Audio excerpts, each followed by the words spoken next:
तो welcome unit तैयारी दोस्तों। तो आज देखो यहाँ पर हम देखते हैं एक दो बच्चों के कमेंट आए थे कि फॉर्म को फिल करने में दिक्कत हो रही है। तो चलो आज यहाँ पर हम वो दिक्कत भी आपकी दूर कर देते हैं। इससे पहले ऑलरेडी हम इस वैकेंसी के ऊपर बात कर चुके हैं, वीडियो बना चुके हैं। तो आप चाहो तो डिस्क्रिप्शन में जाके देख लेना, वहाँ पर लिंक होगा, ठीक है। जो आई बटन पर भी आ रहा होगा, हो सकता है। तो वहाँ पर जो भी वैकेंसी है, क्या प्रोसेस है, किस तरीके से आपको जॉब मिलेगी, ठीक है, सारी चीज़ें वहाँ पर हमने शेयर किया। किस तरीके का स्कूल है, किस तरीके का पूरा प्रोग्राम वहाँ पर होगा आपका, कहाँ पर रह सकते हो, सारी चीज़ें आपको वहाँ पर हमने शेयर किया है। तो एक बार हो सके तो ज़रूर देख लेना जाके, अगर आपको सच में यहाँ पर जॉब करनी है, फॉर्म आप फिल करने जा रहे हो तो। अब चलो फटाफट यहाँ पर हम देखते हैं। सबसे पहले देखो यहाँ पर पोस्ट की अगर हम बात करें, सबसे पहले आपको अपनी पोस्ट फिल करनी होगी। फॉर एग्जांपल अगर आप पीजीटी के लिए अप्लाई कर रहे हो तो पीजीटी लिखोगे, किस सब्जेक्ट में कर रहे हो। फॉर एग्जांपल हिंदी के लिए कर रहे हो तो यहाँ पर हिंदी लिखोगे, जिस भी सब्जेक्ट में आप कर रहे हो।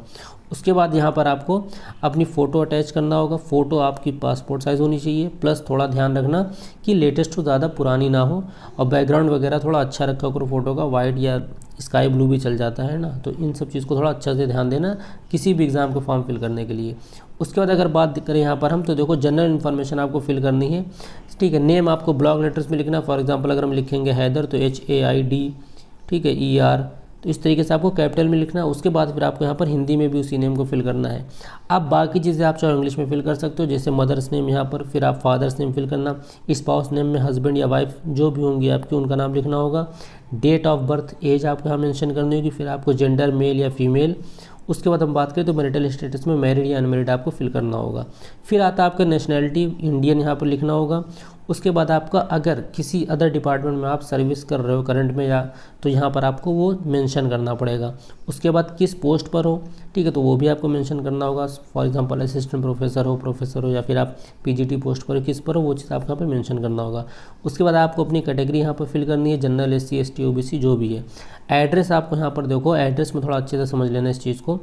एड्रेस आपको इंग्लिश में और हिंदी में दोनों में फिल करना है, विद पिन कोड। अब जिनको पिन कोड नहीं पता होगा तो अपना एरिया आप गूगल पे सर्च कर लेना, ठीक है, जिस भी शहर के हो, जो भी एरिया आपका पड़ता है, उसके बाद आपको पिन कोड वहाँ पर दिखा देगा, वो आपको फिल करना। और हिंदी में भी आपको एड्रेस फिल करना है विद पिन कोड। इसके बाद अगर हम बात करें तो टेलीफोन नंबर आपको फिल करना, मोबाइल नंबर मतलब अपना, और ईमेल आपको ब्लॉक लेटर्स में फिल करना है। ब्लॉक लेटर्स में मतलब आमतौर पर ईमेल स्मॉल लेटर में लिखी जाती है ना, तो आपको सब कैपिटल लेटर में फिल करना है यहाँ पर।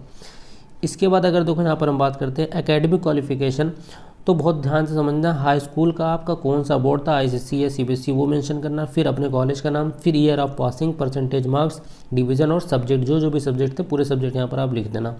उसके बाद आपका फिर इंटर में भी सेम करना, फिर ग्रेजुएशन, ठीक है। अब यहाँ पर तो बोर्ड होता नहीं ग्रेजुएशन को, तो आप सीधे अपनी यूनिवर्सिटी लिख लेना।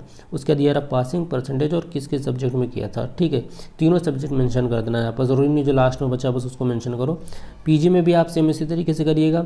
फिर आपका BEd है तो BEd फिल कर देना, BEd तो होना बहुत ज़रूरी है।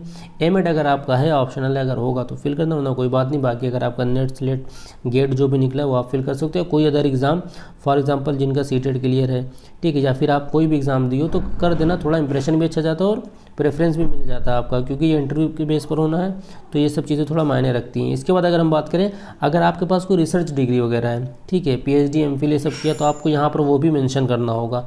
और कोई अगर आपको यहाँ पर प्रायर एम्प्लॉयमेंट डिटेल्स, मतलब अगर कहीं पर भी आपने जॉब किया हो इससे पहले, ठीक है, तो आपको यहाँ पर वो क्रोनोलॉजिकल ऑर्डर में फिल करना है। मतलब क्रोनोलॉजिकल ऑर्डर मतलब ये कि जैसे अभी आपने रिसेंट कहीं छोड़ा है, उससे पहले आप कहाँ कर रहे थे, फिर उससे पहले आप कहाँ कर रहे थे, तो इस तरीके से करना है, ठीक है। और यहाँ पर सारी चीज़ें मेंशन करना है, एक एक चीज़ यहाँ पर मेंशन करना, किस ऑर्गेनाइजेशन, किस इंस्टीट्यूट, किस स्कूल, किस यूनिवर्सिटी में कब ज्वाइन किया, कब लीव किया, ठीक है, सैलरी क्या थी और रीज़न क्या था। रीज़न थोड़ा ऑथेंटिक डालना, ऐसा नहीं कि लड़ाई हो गया या थोड़ी बहुत तकरार होगी, कुछ भी हो गया, इस तरीके से मत करना, क्योंकि दूसरा कॉलेज आपको एक्सेप्ट तभी कर पाएगा जब एज अ पर्सनैलिटी आप अच्छे हो गए।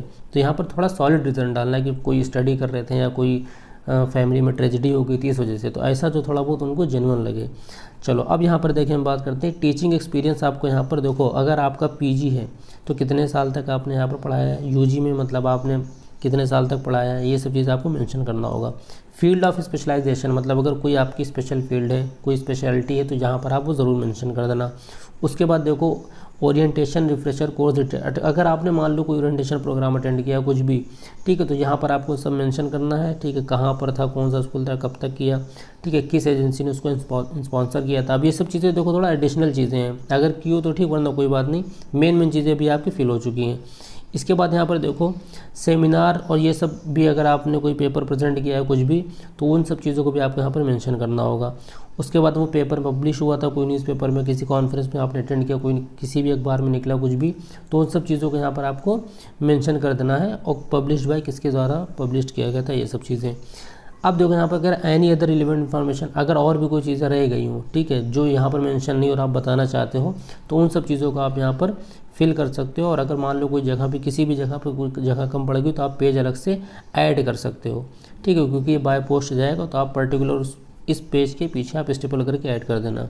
इसके बाद अब देखो यहाँ बात करते हैं कि लिस्ट ऑफ इनक्लोजर्स, ठीक है। अब मतलब आपने जो जो भी डिग्री, जो जो भी मार्कशीट वगैरह जो भी आपने कोर्सेज मेंशन किया, उन सब की मार्कशीट और टाइटल के साथ लिखना है कि हाँ ये वाला पहले वाले में हमने हाई स्कूल लगाया, फिर इंटर की, फिर इस तरीके से आपको, ठीक है, जो जहाँ जहाँ जो भी नेसेसरी वो सब चीज़ें आप यहाँ पर मेंशन करोगे। और फिर लास्ट में आपको यहाँ पर सिग्नेचर करना होगा कि आपने मतलब ये सब इन्फॉर्मेशन खुद फिल किया है और बाकी प्लेस कहाँ से फिल किया और डेट क्या है, ठीक है। इन चीज़ों को मेंशन करने के बाद अब ये जो एरिया है इसमें आप कुछ नहीं फिल करोगे, ये आपका जब रिक्रूटमेंट हो जाएगा तब ये आपको सर्टिफाइड किया जाएगा, तब आपका ये सब चीज़ें वहाँ पर फिल कराई जाएंगी। फिलहाल अगर कोई और भी अदर क्यूरी है तो आपको कमेंट कर देना एक बार, और उससे पहले वीडियो देख लेना, हो सकता है आपकी क्वेरी वहाँ पर सॉल्व हो चुकी हो। चलो, अगर आपको थोड़ा बहुत भी इन्फॉर्मेटिव वीडियो लगा होगा तो प्लीज़ चैनल को सब्सक्राइब वगैरह कर देना, सब्सक्राइबर देख लो, हो सकता है आपको थोड़ा मन कर जाए सब्सक्राइब करने का। बाकी अगर आप सीटेट या कोई भी टीचिंग एग्ज़ाम्स की प्रिपरेशन कर रहे हो या टीचर बनना चाह रहे हो या हो आप, तो हमारे चैनल को सब्सक्राइब वगैरह कर लेना, कुछ ना कुछ अच्छा इन्फॉर्मेशन आप तक पहुंचेगी। चलो फिर मिलते हैं नेक्स्ट वीडियो में, तब तक के लिए अपना ख्याल रखिएगा, और हो सके तो लाइक शेयर सब्सक्राइब कर देना, ठीक है। सबका भला हो जाए, कोई दिक्कत नहीं होगी, कोई एग्ज़ाम तो होना नहीं है। चलो फिर बाय बाय।